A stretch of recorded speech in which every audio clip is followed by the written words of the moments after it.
The phone turned on, and immediately came alive. Not an empty screen. Not a lock screen waiting for a code. Notifications. One after another. No pause between them. The glass in my hand kept pulsing and buzzing like it was trying to shake itself loose. It wasn't my phone. That mattered. It was face down on the kitchen counter where she'd left it the night before. No charger, no case, just bare black glass like it had been placed there without thinking. She'd gone to bed early, said she had an early call.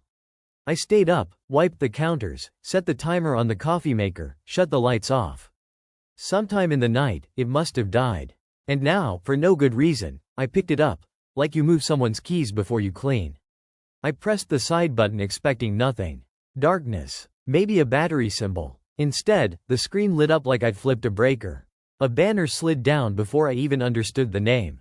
You good? Then another. Did you get back to the hotel? Then a third, longer this time, the preview cutting off mid-sentence in a way my brain didn't need to finish. The phone vibrated again. And again. Behind me, the coffee maker clicked and started to drip, the normal sound of our mornings. But everything in my body had gone still. Not panic. Not rage. Just a heavy, cold focus settling into place. I didn't yet know who those people were. I didn't know what I was about to read. But in that moment, with the screen filling faster than I could blink, one thing landed clean and final. There was no way back. Before that morning, everything had the look of normal. We lived in Plano, Texas, in a 2-story place that always felt slightly too clean because she liked it that way. White cabinets, gray tile. A backyard we swore we'd do something with, once work slowed down. The kind of house you buy when you tell yourself you're building toward a future, not just surviving the present. My days started early. I ran operations for a commercial plumbing outfit, mostly schedules, crews, materials, job site problems that never waited. By the time I got home, my shirt usually smelled like diesel, sun, and whatever glue we'd been using that week. I'd toss my boots by the door, wash my hands until the water ran clear, and try to switch my brain off. She had her own rhythm. Corporate travel, client dinners, airports, hotels, conference badges, photos of lobbies that all looked the same. She'd come home with those little toiletry bottles she never used and stacks of receipts she said she'd submit later.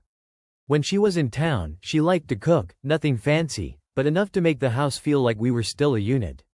Pasta, sheet pan chicken, the occasional, we should eat healthier, salad that turned into tacos 2 days later. We talked about later the way people talk about the weather. Someday we'd redo the master bathroom. Someday we'd take a real vacation instead of tagging 2 days onto one of her work trips. Someday we'd have kids, or at least admit out loud that we'd quietly stop trying. If there were warning signs, they didn't arrive with sirens. They came as small adjustments you could explain away.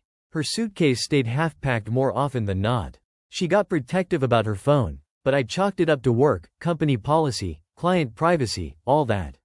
She started taking calls in the garage or out on the back patio, saying the signal was better. I believed her because it was easier to. Because I wanted to. The truth is, I was busy. I was tired. I was proud of being the steady one. The guy who didn't create problems, who handled things, who kept the wheels turning. And when you build your identity around being solid, you don't like to admit when something feels off. You file it away. You keep moving. Some nights she'd come home late from the airport and stand in the doorway for a second, like she was stepping into a place that wasn't fully hers anymore. Then she'd paste on a smile, ask about my day, and lean into me just long enough to check the box. I noticed it, but I didn't name it. Naming it would have meant I had to do something. We had routines that looked like love from the outside. Grocery runs on Sundays, a shared calendar on the fridge. Her coffee order memorized, mine poured without asking. We'd sit on the couch, legs touching, watching some show neither of us cared about, and I'd think, this is fine. This is marriage. This is what it becomes. The last, normal, week, she told me she had a quick trip coming up, 2 nights, Dallas to Phoenix, back by Thursday. She said it like it was nothing. She always did. Travel was just the price of her job. Wednesday night, she called from the hotel, said she was exhausted, said the meetings ran long. Her voice sounded slightly bright, like she'd had a drink. I remember smiling into the phone, telling her to get some sleep, telling her I missed her. She laughed softly. I miss you too. I believed it. Or I believed the version of it that fit the life I was trying to keep intact. Then she came home Thursday, dropped her suitcase by the stairs, kissed me on the cheek, and left her phone on the kitchen counter like it was just another object. And that's the part one keeps circling back to. Because if everything was normal, why did it feel like she'd finally gotten careless? I didn't shout. That surprised me later. I stood there in the kitchen with her phone in my hand and just started reading. Not scrolling fast, not hunting for a single sentence that would explain everything. I read the way you read instructions when something expensive is already broken, slow, deliberate, accepting that the damage has already been done. The messages weren't dramatic. That was the worst part. No declarations of love, no wild promises, just familiarity, check-ins, jokes that assumed history, little shorthand phrases that only exist when two people have been talking for a long time. Enough comfort to be careless. Dates started to matter. Times too. I noticed how often the conversations picked up right after she said she was boarding. How they paused exactly when she told me she was in meetings. How the gaps lined up with the hours she was unreachable. It wasn't messy. It was efficient. As I kept reading, things from the past few months quietly rearranged themselves. The time she snapped at me for calling during a client dinner. The sudden interest in new clothes that never appeared when we went out. The way she'd shower immediately after getting home from trips, even when she claimed she was exhausted. None of those moments meant anything on their own. That's what I'd told myself. But stacked together, stripped of excuses, they formed something solid. Something intentional. I sat down at the table. The phone rested in my hand like a weight I'd been carrying without realizing it. My reflection stared back at me from the dark edges of the screen, older than I remembered, calmer than I felt like I deserved to be. There was no single message that broke me.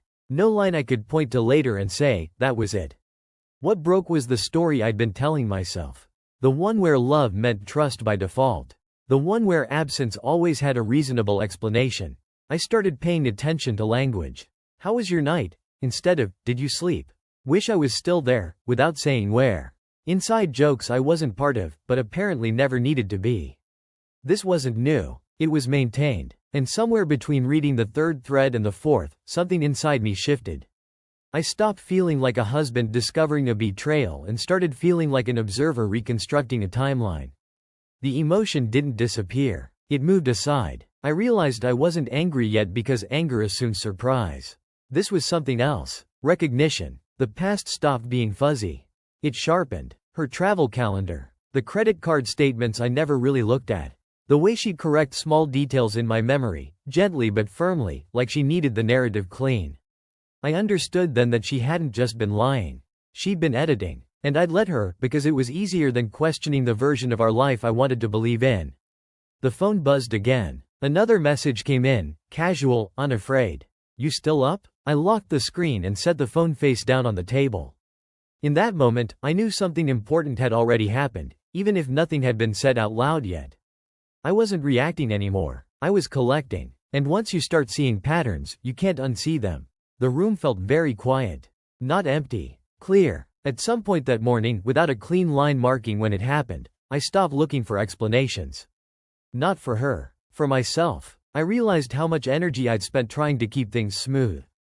How often I'd adjusted my expectations downward and called it maturity. How many moments I'd felt a small internal resistance and pushed past it because friction felt like failure. Standing there alone, I accepted something I hadn't been ready to say before. I was living with someone I didn't truly know anymore. Maybe I never had. Maybe I'd known a version that fit inside the structure we'd built, and when the structure shifted, so did she. That thought didn't hurt the way I expected it to. It landed flat, factual. Like reading a report you already understand but needed to see in writing.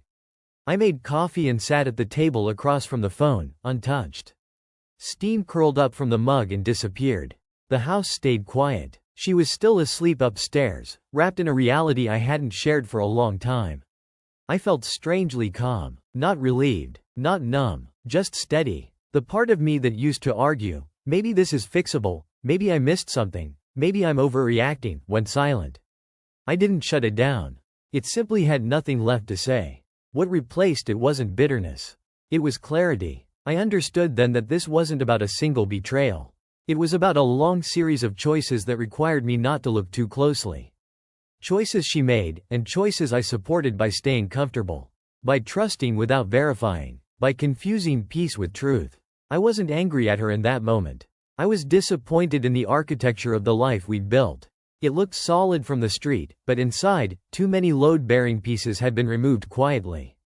I didn't confront her when she came downstairs later. She kissed me on the cheek, asked if I'd slept okay, poured herself coffee like any other morning. Her normalcy felt practiced, not cruel. I answered her the same way I always had.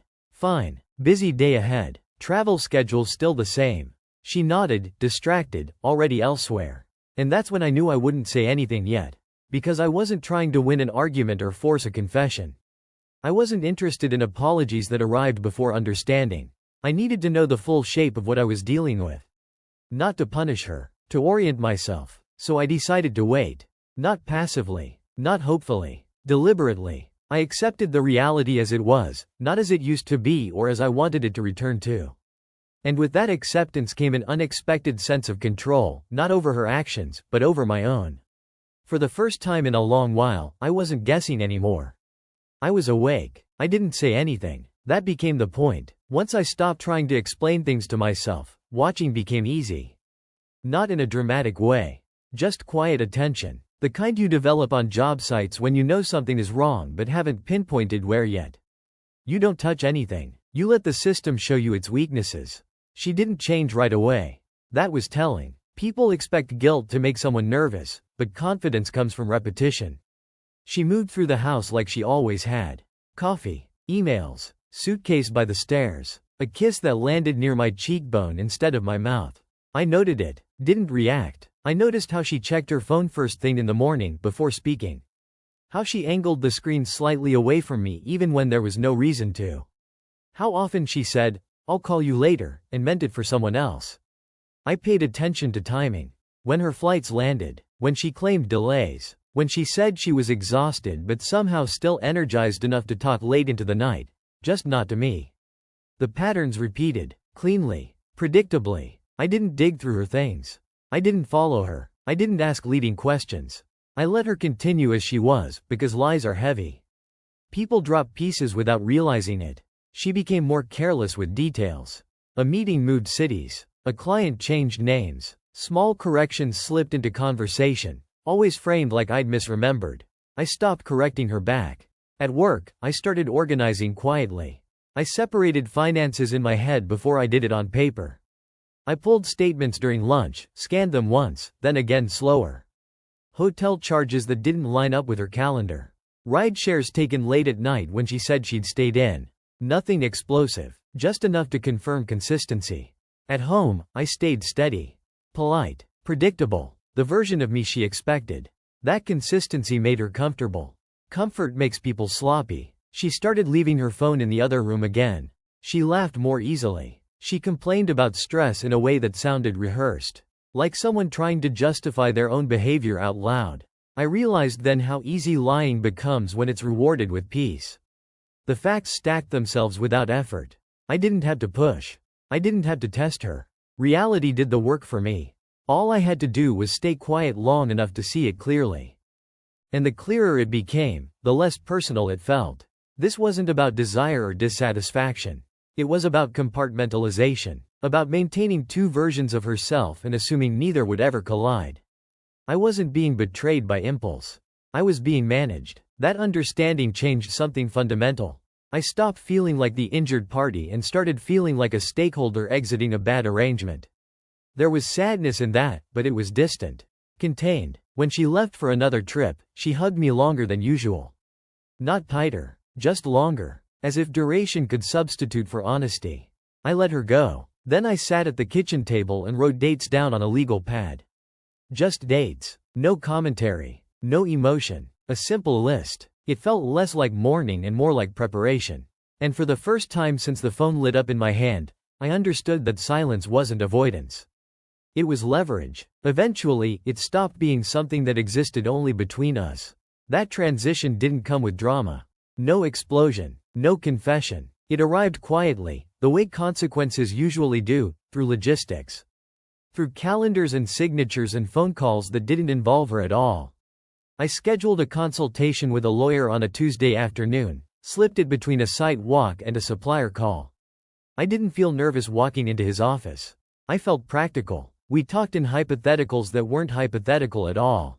Property, accounts, timelines, what silence protects and what it doesn't. There was comfort and structure. Paperwork has a way of stripping emotion out of things. It reduces years to pages, lives to clauses. I listened, asked questions, took notes. Not because I wanted revenge or advantage, but because I needed to understand the terrain before I moved across it. After that, things accelerated on their own. I separated finances carefully, legally. Quiet transfers, new accounts, automatic payments rerouted. Nothing aggressive, nothing that would trigger suspicion. Just preparation. The same way I'd stage materials before a large job so nothing stalled when it mattered. Work schedules changed too. I volunteered for longer hours. Early starts, late finishes. It gave me cover and space at the same time. She noticed, but she didn't question it. Distance had already been normalized. The lawyer sent drafts. I reviewed them at night while she was on another trip. The house empty except for the hum of the refrigerator and the sound of pages turning. Every paragraph felt impersonal in the best way. This wasn't about blame. It was about separation. At some point, it hit me that what started as a private betrayal now had public edges. Employers, banks, legal records, the kind of systems that don't care about explanations or intentions. They just record outcomes. Once those systems engage, momentum takes over. There's a myth that endings happen because someone decides them. In reality, they happen because enough small processes align. No single moment carries the weight. The sum does. She was still calling, still texting, still operating inside the version of reality she controlled. But that reality was shrinking, even if she didn't see it yet. My participation in it was minimal, professional, cordial. I wasn't hiding what I was doing. I just wasn't announcing it. And that distinction mattered, because by the time she sensed something was different, by the time her questions shifted from casual to curious, the machinery was already in motion. Forms submitted, dates scheduled, lines crossed that can't be uncrossed. There was no satisfaction in that realization. Just inevitability. I wasn't ending anything out of anger. I was stepping out of a situation that no longer existed the way it was presented to me.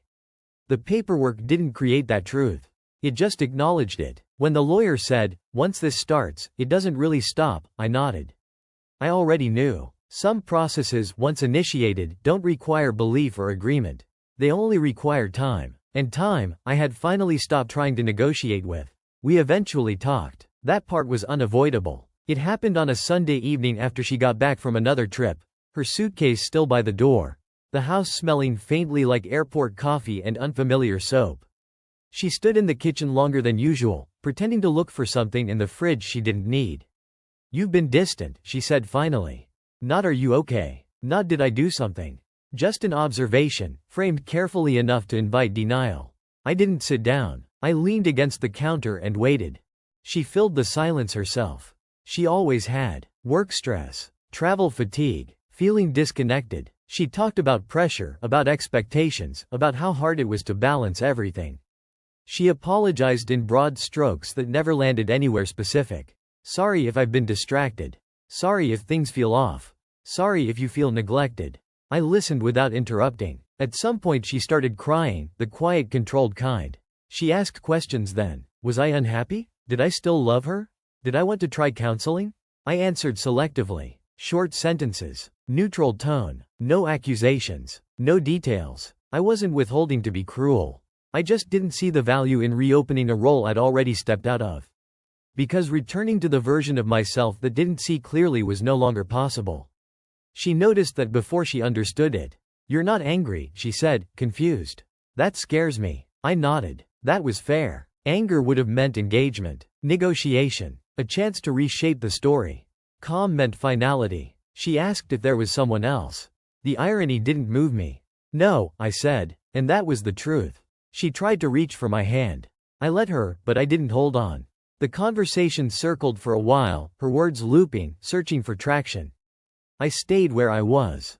Present, detached, clear. Eventually, she asked the only question that mattered. "What happens now?" I told her. Not dramatically. Not with speeches. Just facts. There was paperwork already in motion. There were decisions made. There was nothing left to fix because what she thought we were fixing no longer existed.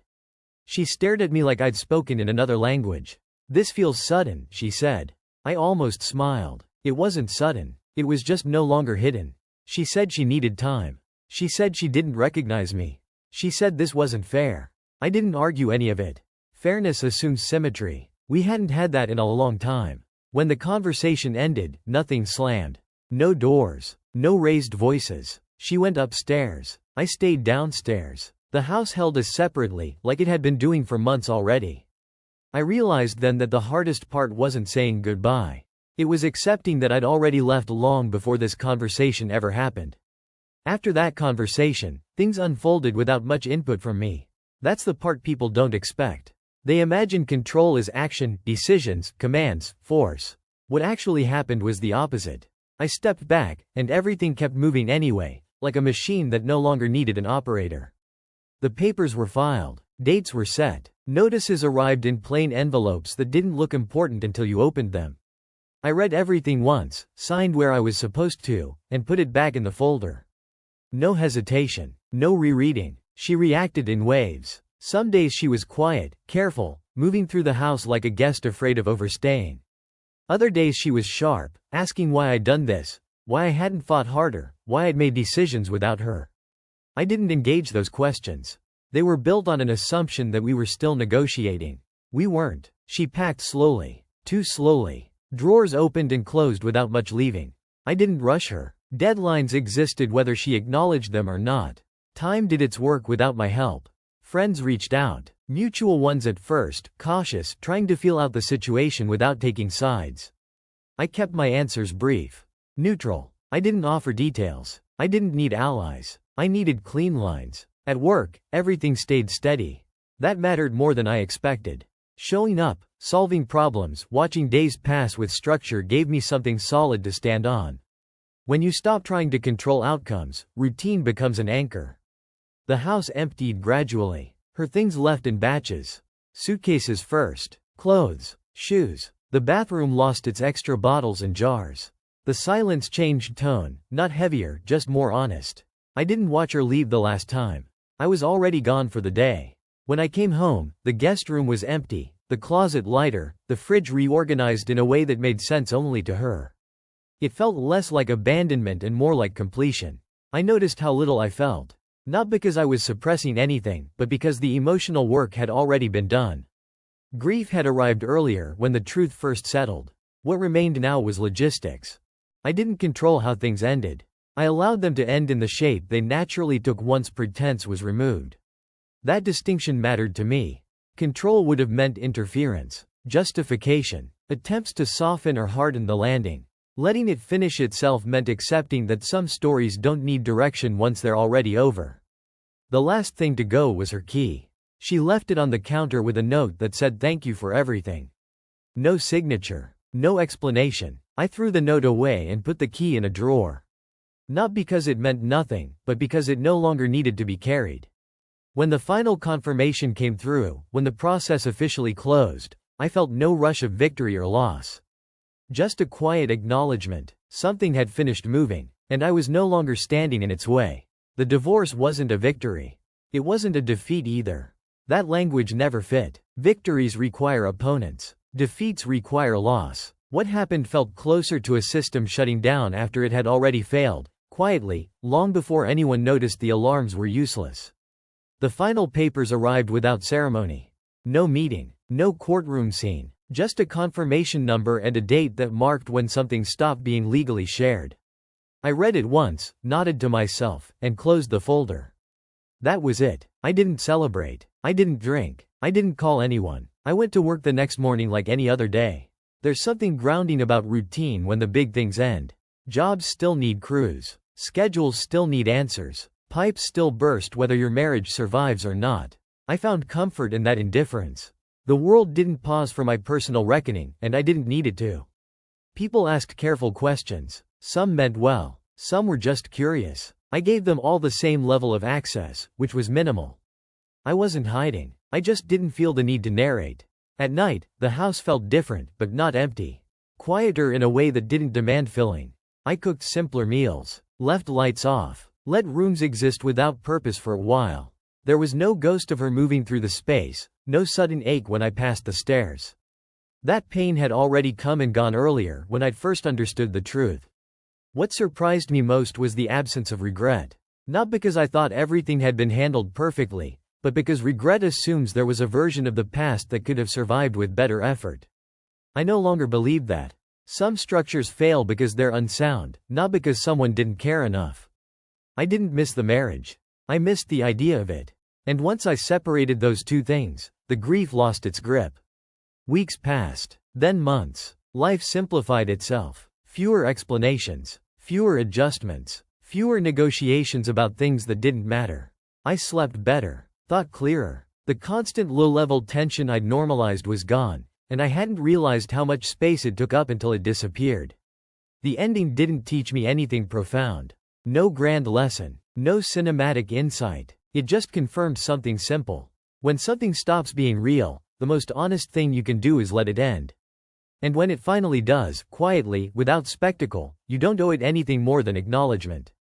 I gave it that. Nothing more. My life is simpler now. Quieter. More honest. The kind of quiet that isn't absence but clarity. Some mornings I sit at the kitchen table with my coffee before the sun is up, and I notice how still the house feels. Not hollow, just right. No extra weight in the corners. No unspoken tension in the walls. Everything in its place, and nothing that doesn't belong. I catch myself thinking about what would have happened if that phone had truly been wiped, if I'd never seen any of those messages, never noticed the patterns, never stopped trusting. For a moment my chest tightens, like remembering a dream that was almost good. But the answer is always the same. I'm glad the truth found me. Not because I enjoy the story of how things fell apart, but because I was given the chance to step out of something that wasn't what it claimed to be. I didn't need anger. I didn't need revenge. I just needed clarity. And when I finally saw the shape of the situation, letting it go didn't feel like loss. It felt like choosing air after holding my breath too long. I didn't break her. She didn't break me. Truth simply arrived, and I met it, not with theatrics, not with force, but with quiet acceptance. Some people talk about endings like battles. This wasn't that. It was a release. And now, when I think about the future, it doesn't feel intimidating. It feels possible. Because real beginnings always start after the truth.